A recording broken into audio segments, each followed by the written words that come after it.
एक सबसे बड़ा क्वेश्चन, क्या टाटा ही बीएसएनएल को चलाएगा? एक सबसे बड़ा सवाल वो बनता है, क्योंकि कुछ दिनों में ऐसा ना हो कि हम बीएसएनएल 4G की उम्मीद लगा रहे हैं लेकिन टाटा 4G आपके मोबाइल में ना आने लगे। क्योंकि जिस तरीके से बीएसएनएल के ऑर्डर टाटा को दिए जा रहे हैं, टाटा या टाटा ग्रुप को, तो यहाँ पे सबसे बड़ी दुविधा ये है कि बीएसएनएल का काम 4G दिखाई नहीं दे रहा है इधर उधर, कि वो कौन सी सिटी में वर्क कर रहा है, कहाँ पे वो अपग्रेडेशन दे रहा है, ना एक रोड मैप देखने के लिए मिल रहा है। बस 1 लाख टावर अपग्रेड हो रहे हैं लेकिन कहाँ हो रहे हैं। लेकिन यहाँ पे दोबारा से टाटा की एक पार्ट कंपनी जो कि तेजस नेटवर्क देखने के लिए मिलती है, उसने दोबारा से वॉर्न कर लिया है एक्स्ट्रा ऑर्डर जो कि 107 करोड़ रुपए का है। यहां पे बात की जाए तो बीएसएनएल की तरफ से आया है, अब तेजस नेटवर्क जो है वो 4G रैन प्रोवाइड करवाएगा बीएसएनएल को, जिसपे कि बीएसएनएल का और ज़्यादा मतलब कहें तो एक्स्ट्रा बूस्टअप देखने के लिए मिलेगा बीएसएनएल 4G नेटवर्क के लिए। लेकिन अभी रिसेंटली हमने एक प्रीवियस वीडियो बनाई थी जिसमें साफ तौर पे कहा था बीएसएनएल के एम्प्लॉयज़ ने ऑलरेडी कंप्लेंट कर रखी है टीसीएस को, टाटा कंसल्टेंसी सर्विस को, जिसमें कि उन्होंने साफ तौर पे कहा कि डिले करा जा रहा है 4G अपग्रेडेशन बीएसएनएल के लिए और इसी वजह से जो सब्सक्राइबर है वो मूव होते हुए चले जा रहे। लेकिन उसके बाद भी तेजस नेटवर्क को एक बहुत बड़ा ऑर्डर मिल जाता है जो कि 107 करोड़ रुपए का है। और ये तेजस नेटवर्क जो है वो टाटा ग्रुप का पार्ट कह सकते हैं। और तेजस नेटवर्क इंडिया में जो है वो क्या है कि टेलीकॉम गियर मेकिंग कंपनी है, लेकिन ये सिर्फ इकलौती ऐसी कंपनी नहीं है जो टेलीकॉम गियर बनाती है, जो कि हमारे सामने तौर पे दिखाई देती है। HFCL भी इंडिया में टेलीकॉम गियर मेकिंग कंपनी है जिसमें कि वो अलग अलग तरीके से इक्विपमेंट बनाती है।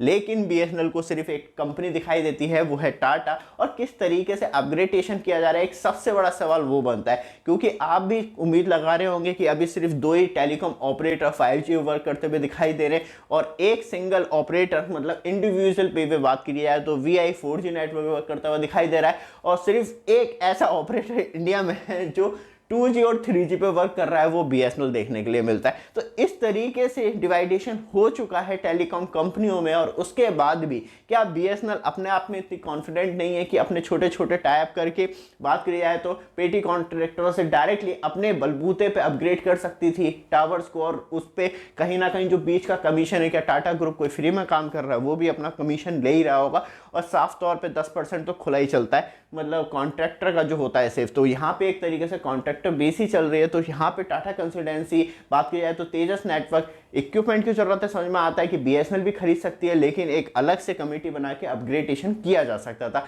लेकिन यहाँ पे बात करी जाए तो एक जो रोड मैप है, जो वर्किंग कंडीशन है, वो दिखाई नहीं देती, ना एक प्रॉपर तरीके से टाइमलाइन आ पाती है। बस यही है कि डिले डिले डिले कि अब हो जाएगा, 15 अगस्त पे मिल जाएगा। 15 अगस्त पे तो 5G नेटवर्क मिलने की बात थी, 2023 में वो निकल के आप मिड में आने की कोशिश कर जाएंगे शायद ये 4G अपग्रेडेशन होते होते 2024 में। और देखते हैं कि क्या देखने के लिए मिलता है एक्चुअली, क्योंकि जिस तरीके से इंडिया में बीएसएनएल पे वर्क किया जा रहा है 4G अपग्रेडेशन को लेके, और जिसमें कि सिर्फ 1 लाख टावर का अपग्रेडेशन है। आप ये सोचिए कि 5G के लिए अराउंड 2 से 3 लाख टावर एक पार्टिकुलर कंपनी अपग्रेडेशन कर देती है, और यहाँ पे सिर्फ 4G नेटवर्क, जिसका नेटवर्क अराउंड काफ़ी सालों से इंडिया में बहुत स्ट्रॉन्ग था, उसके बाद एकदम ड्रॉप हो जाता है प्राइवेट कंपनी आने के बाद, और उसके बाद कोई एक बड़ा इंप्रूवमेंट भी देखने के लिए नहीं मिल पाता। बट आप हमारे चैनल पे फर्स्ट टाइम आए, चैनल को सब्सक्राइब, वीडियो को लाइक जरूर कीजिएगा रेगुलर अपडेट के लिए। क्योंकि यहाँ पे बात करी जाए तो जो प्रीवियस रैन मतलब होता है रेडियो एक्सेस नेटवर्क, पिछली बार भी लोगों ने पूछा था रैन हम कर रहे थे, जो मोबाइल टावर पे इक्विपमेंट लगे होते हैं जिससे कि आपको एक प्रॉपर तरीके से मोबाइल में कनेक्टिविटी मिल सके, पूरे सर्वर कनेक्टिविटी, पूरे इक्विपमेंट आते हैं, तो ये पूरा एक सेटअप हो जाता है। जो पिछले साल अप्रैल 2023 में बात करी जाए तो तेजस नेटवर्क ने 676 करोड़ रुपए का pan India router network deal ली थी बीएसएनएल से, जिससे कि उसे एक बिग बूस्टअप भी देखने के लिए मिला था 4G नेटवर्क के लिए। और बात की जाए तो टीसीएस और आईटीआई जो है अराउंड 19,000 करोड़ रुपए का उन्होंने 4G अपग्रेडेशन के लिए बीएसएनएल से डील की थी, जिसमें कि उन्हें 1 लाख साइट अपग्रेड करनी थी। यहाँ पे कम से कम बात करी जाए तो 1 साल होने को आ गया और एक अच्छी खासी सिटी लॉन्च देखने के लिए नहीं मिला। और टीसीएस ने जो तेजस नेटवर्क है, मतलब है तो एक ही ग्रुप की कंपनियां, बट तब भी आपस में डील करनी होती है, तो उन्होंने 4G और 5G रैन के जो गियर हैं वो 7,400 92 करोड़ रुपए के परचेज किए थे तेजस नेटवर्क से अपग्रेड करने के लिए बीएसएनएल को। तो मतलब आपस में ही खेल रहे हैं इधर उधर। लेकिन बात करी जाए तो एक फाइनल रिजल्ट देखने के लिए नहीं मिल पा रहा है कि बीएसएनएल का 4G नेटवर्क कब हमें यूज़ करने के लिए मिलेगा।